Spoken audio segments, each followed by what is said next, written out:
मिसाली घराना, हालेलुया होगा तराना,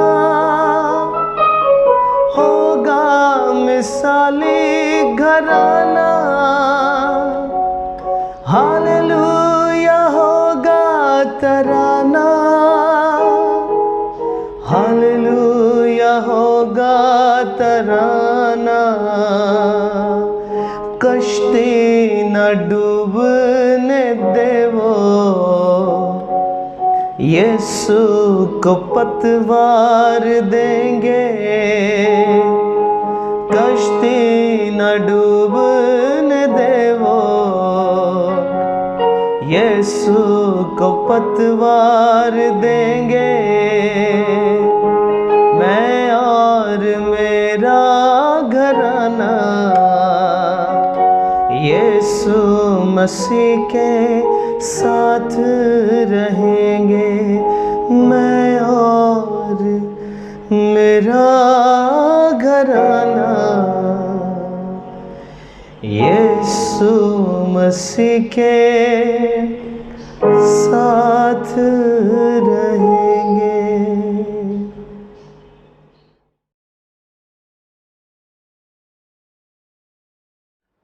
मसीह यीशु के अजीम और जलाली नाम में आपकी सलामती हो।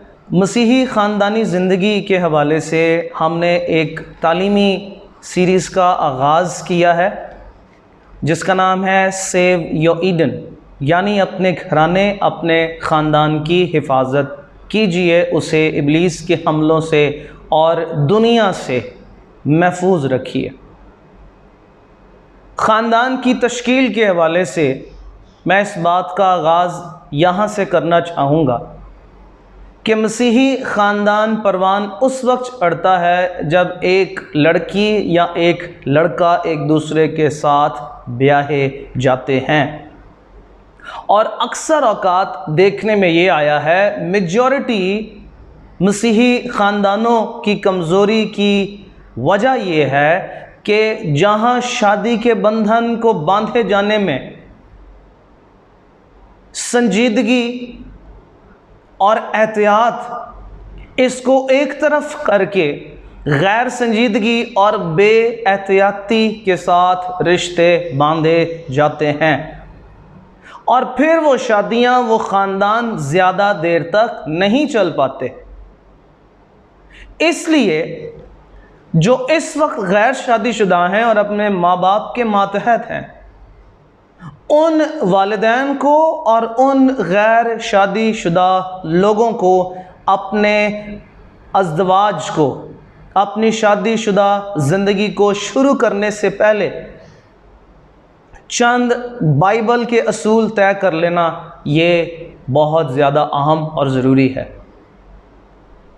वरना ऐसा भी हो सकता है कि सुलेमान की तरह आगाज़ तो बहुत अच्छा हो, आगाज़ तो बड़ा पावरफुल हो, आगाज़ तो बड़ा बाबरकत हो, लेकिन जब हम सलातीन की पहली किताब और उसके 11वें बाब की पहली 4 आयात को पढ़ते हैं तो वहाँ पर लिखा है कि सुलेमान अजनबी औरतों के इश्क में मुब्तला हुआ और उनके इश्क का दम भरने लगा और उनके इश्क में मुब्तला होकर उसने जिंदा अजीम लातब्दील खुदा की इबादत और बंदगी और परस्तिश को छोड़कर वो उन औरतों के मबूदों की परस्तिश और इबादत की तरफ लग गया और उसकी ज़िंदगी का अंजाम अच्छा ना था।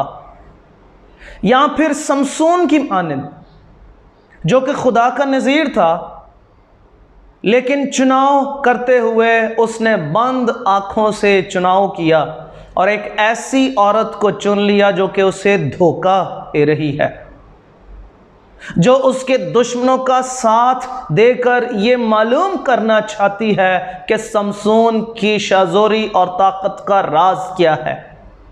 और आखिर वो इसमें कामयाब हुई और कुज़ात की किताब में लिखा है समसून के बाल, उसकी ताकत कब उससे छिन गई, कब वो कट गए, उसको मालूम ही ना हुआ।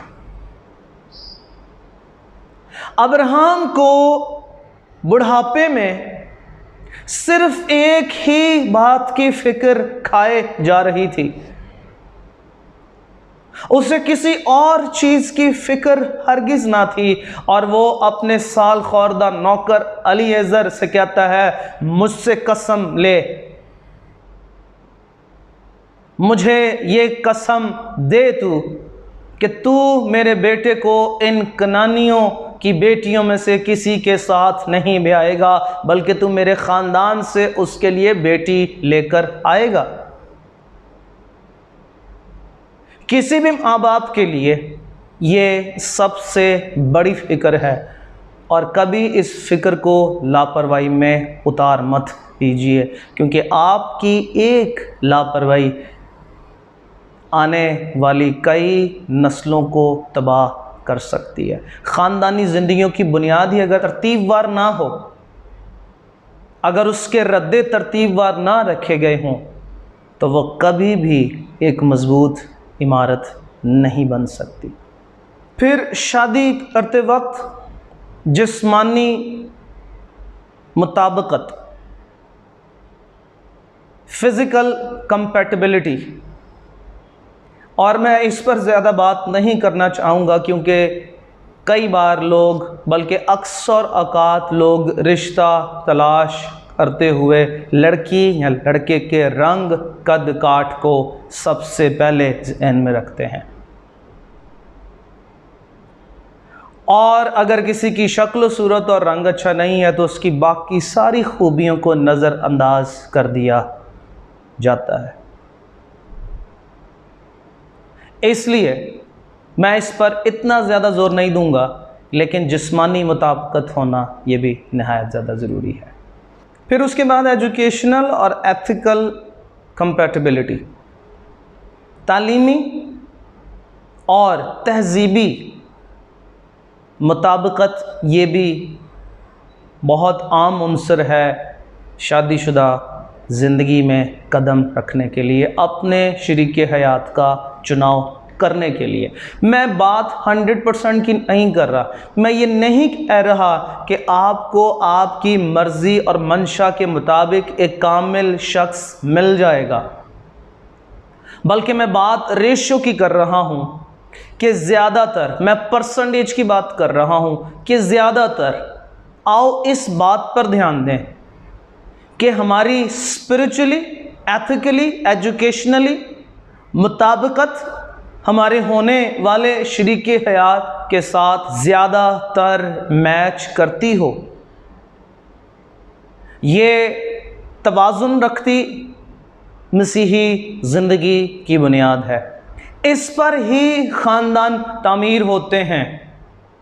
जब आप शादी कर चुके होते हैं और शादी के कुछ अरसे बाद खुदा आपको औलाद की नेमत से मामूर करता है और ख़ानदान का आगाज़ इस तरह शुरू हो जाता है, और जब आप वालिदैन बन चुके होते हैं, जब आप पर पेरेंटल रिस्पॉन्सिबिलिटी शुरू हो जाती है, तो आइए हम ILI की किताब में से, यानी इंटरनेशनल लीडरशिप इंस्टीट्यूट का जो किताबचा है, जो किताब है, उसमें ख़ानदानी ज़िंदगी के हवाले से 6 बड़े बुनियादी असूल बयान किए गए हैं।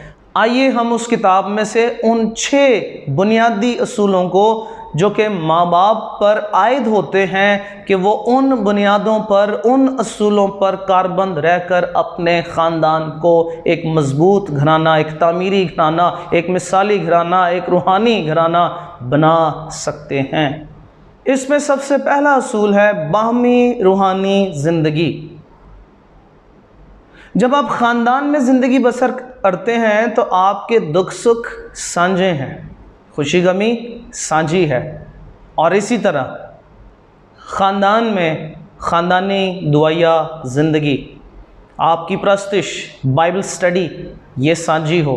क्या ही खूबसूरत वो घराना है जिस घराने में माँ बाप, इस्तिस्ना की किताब उसके 6 बाब के मुताबिक, बच्चे को लेटते, बैठते, उठते वक्त, राह चलते वक्त खुदा का कलाम सिखाते हैं। क्या ही बाबरकत वो घराना है जहाँ पर बच्चे की सबसे पहली स्पिरिचुअल रिफ्लेक्शन उसके माँ बाप हैं। और माँ बाप अपने रोल मॉडल के वसीले बच्चे को रूहानी असूल सिखाते हों, उनकी रूहानी ज़िंदगी ये बामी हो, इकट्ठी हो, ये मिलकर गुजारें। कहाँ से सीखा काइन और हाबिल ने कि उन्हें एक खुदा है जिसके हुजूर अपने हदिये लेकर जाने हैं।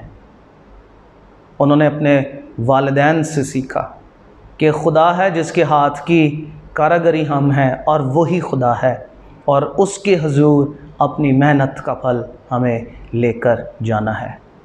माँ बाप पर यह ज़िम्मेदारी आयद होती है कि वो बच्चों पर रूहानी हकीकतों को खोलें, ज़ाहिर करें, बयान करें और उन्हें सिखाएं कि उन्हें खुदा के साथ किस तरह चलना है। फिर नंबर 2 है मज़बूत अज़म। एक ख़ानदान अपनी ख़ानदानी सलाहियतों पर यकीन रखता हो, एक ख़ानदान का अज़म मज़बूत हो, एक ख़ानदान के पास एक गोल हो, एक डेस्टिनेशन हो जहाँ पर पहुँचने के लिए पूरा ख़ानदान एफर्ट लगाता हो। और ये रोया ख़ानदान की रोया, ख़ानदान को, बच्चों को इस मामले में अवेयर कराना, ये ख़ानदान के सरबराह यानी वालिदैन का काम है कि वो ख़ानदान को ये बता सकें, वो अपने बेटे बेटियों पर ये ज़ाहिर कर सकें कि ख़ानदानी तरजीहात में हमारा अज़म सबसे पहले क्या है, हमारी डेस्टिनेशन क्या है, हमने कहाँ किस गोल को मिलकर हिट करना है। और यकीन जानिए, जिस शख्स की ज़िंदगी में गोल है, जिस शख्स की ज़िंदगी में अज़म है, जो एक रोया को, एक मकसद को लेकर चलते हैं, वो कभी डिस्ट्रैक्ट नहीं होते। उनके खो जाने, उनके गुमराह होने के चांसेस बहुत कम होते हैं।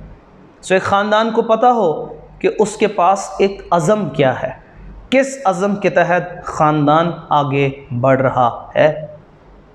तीसरा जो अमल है, तीसरा जो उसूल है, वो है एक साथ वक्त गुजारना। और आज जब टेक्नोलॉजी बहुत ज़्यादा बढ़ चुकी है, यहाँ तक कि हमारे छोटे बच्चे भी टेक्नोलॉजी को बहुत ज़्यादा पसंद करते हैं, और हमारे घरों की यूथ, हमारे बच्चों के पास मोबाइल फ़ोन्स हैं। मैं मोबाइल फ़ोन के बिल्कुल ख़िलाफ़ नहीं हूँ, लेकिन मैं उसके बेजा और गलत इस्तेमाल के ख़िलाफ़ हूँ। जहाँ मोबाइल फ़ोन का काम है कि वो एक शख्स को दूसरे शख्स के साथ जोड़े, वहीं मोबाइल फ़ोन ख़ानदानों को अलग कर रहा है, फैमिली को अलग कर रहा है। बाप अलग बैठा है, बेटी अलग बैठी है, बेटा अलग बैठा है, माँ अलग बैठे हैं, तमाम लोग अपने अपने सेल फ़ोन को लेकर अलग बैठे हैं। सेल फ़ोन का काम कनेक्ट करना है, लेकिन यहाँ सेल फ़ोन ख़ानदानों को अलग करने, जुदा करने के लिए इस्तेमाल हो रहा है। तीसरा उन्सर एक मज़बूत ख़ानदान का, एक हेल्दी ख़ानदान का, एक स्पिरिचुअल ख़ानदान का, वो ये है कि ख़ानदान के तमाम लोग मिलकर वक्त गुजारें। एक सर्वे किया गया और 1500 से ज़्यादा बच्चों से पूछा गया कि आप अपने ख़ानदान में कौन सी चीज़ सबसे ज़्यादा पसंद करते हैं। उनको ऑप्शन दिए गए, टेलीविज़न का ऑप्शन दिया गया, खेल कूद का ऑप्शन दिया गया, डिज़नीलैंड जाने का ऑप्शन दिया गया, मोबाइल फ़ोन का ऑप्शन दिया गया। 1500 से ज़्यादा बच्चों में से अक्सरियत का जवाब यह था कि हम इकट्ठे वक्त गुजारें। खाने की टेबल पर इकट्ठे होना, दुआ के लिए इकट्ठे होना, गुफ्तगू के लिए इकट्ठे होना, रोज़मर्रा की ज़िंदगी में इकट्ठे बैठना, यानी एक साथ ज़्यादा से ज़्यादा वक्त गुजारने की कोशिश करना।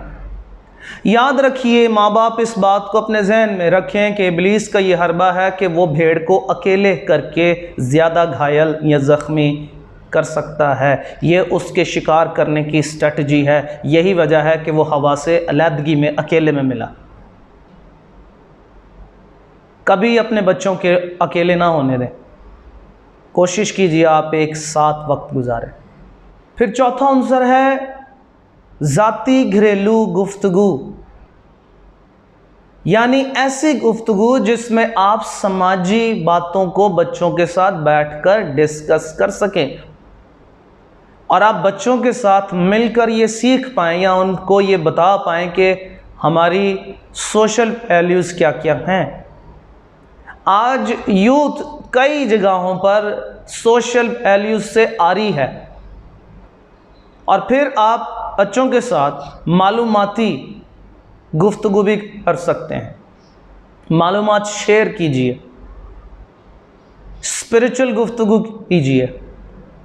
बच्चे को बताइए कि उस पर क्या फ़राइज़ आयद होते हैं, उसे बताइए उसकी क्या रिस्पॉन्सिबिलिटीज़ हैं। और ये वही काम है जो हमें अमसाल की किताब में दिखाई देता है और हम उसे पढ़ते हैं कि बच्चे की उस राह पर तरबियत कर जिस पर उसे चलना है, वो बूढ़ा होकर भी उससे ना हटेगा। ये वही तालीम और तरबियत है जो हमें खुदा के कलाम में दिखाई देती है, और जिसके बारे में जवान को ये हिदायत की जाती है कि वह अपने बाप और माँ की तालीम और तरबियत को तर्क ना करे, फरामोश ना करे। ये वो तालीम है जो घरों में बच्चों को देने की ज़रूरत है। बच्चों के साथ पॉजिटिव बातें कीजिए। 5वां पॉइंट है मोहब्बत से सराहना, बच्चे की हौसला अफजाई करना, इंकरेज करना।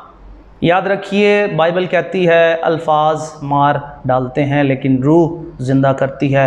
आपके लफ्ज़ों में बतौर वालिदैन वो रूह हो जो बच्चों को ज़िंदा करे। आप बच्चों को हौसला दिलाएं और बताएं कि हाँ आप ये कर सकते हैं। और बच्चों से बेजा गुस्सा करने से इज्तनाब कीजिए, इससे बगावत और सरकशी पैदा होती है। औलाद को मोहब्बत के साथ ट्रेन करें और उन्हें इंकरेज करें। और छठा और आखिरी पॉइंट यह है कि बच्चों को सिखाएं कि मुसीबतों में और सख्त हालात में किस तरह का रवैया रख कर हम उन हालात पर काबू पा सकते हैं। डिफ़िकल्ट सिचुएशंस के लिए, सख्त और मुश्किल हालात के लिए स्ट्रेटजीज़ प्लान करें और वो स्ट्रेटजीज़ उनके साथ शेयर करें। बच्चों को बताएं कि आप इन हालात में से कैसे निकल सकते हैं। कई बार वो अपनी कोशिशों से और अपने काविशों से, जिसमें हमाकत भी हो सकती है, जिसमें ना तजर्बेकारी भी हो सकती है, वो अपने मसाइल को हल करने की कोशिश करते हैं। उससे कई बार मसाइल हल नहीं होते बल्कि मसाइल और ज़्यादा फलते फूलते और बढ़ जाते हैं। और एक पॉइंट मैं अपनी तरफ से इसमें ऐड करना चाहूँगा, और उसकी वालिदैन की ज़िंदगी में नहायत ज़्यादा कमी है, और वो है बच्चों के लिए दुआ करना। बच्चों के लिए दुआ कीजिए। आपके बच्चों को दुआ की बहुत ज़्यादा ज़रूरत है। निगहबान की तरह अपनी औलाद के लिए, अपने ख़ानदान के लिए जागिए। आपकी दुआ रखने बंद कर सकती है। आपके आंसू आपके घराने को बचा सकते हैं। और उनके साथ ये तमाम 6 किस्म की स्ट्रेटजीज़, प्लानिंग्स, उनसर, ये भी नहायत ज़्यादा ज़रूरी है। असेस कीजिए, नतीजा निकालिए कि आप इनमें से किस किस हवाले से अपने ख़ानदान को लीड कर रहे हैं। और अगर किसी चीज़ की कमी है तो उसे अपनाइए, ख़ानदान पर अप्लाई कीजिए। बच्चों की हिफाजत कीजिए। आपके बच्चे बहुत कीमती हैं। आपका ईडन, आपका अदन, आपका घराना बहुत कीमती है। और मैं फिर कह रहा हूँ, शरीर आपके घराने के पीछे है। आपका काम, वालिदैन का काम जागना और बच्चों को बचाना है। खुदावंद इस कलाम पर आपको अमल करने की भरपूर तौफीक दे और हमारे मसीही ख़ानदान परवान चढ़ें, मजबूत हों, तरक्की पाएँ, सेहतमंद हों और खुदावंद के नाम को इज़्ज़त और जलाल मिलता रहे। मसीह यीशु के नाम में आमीन। God bless you.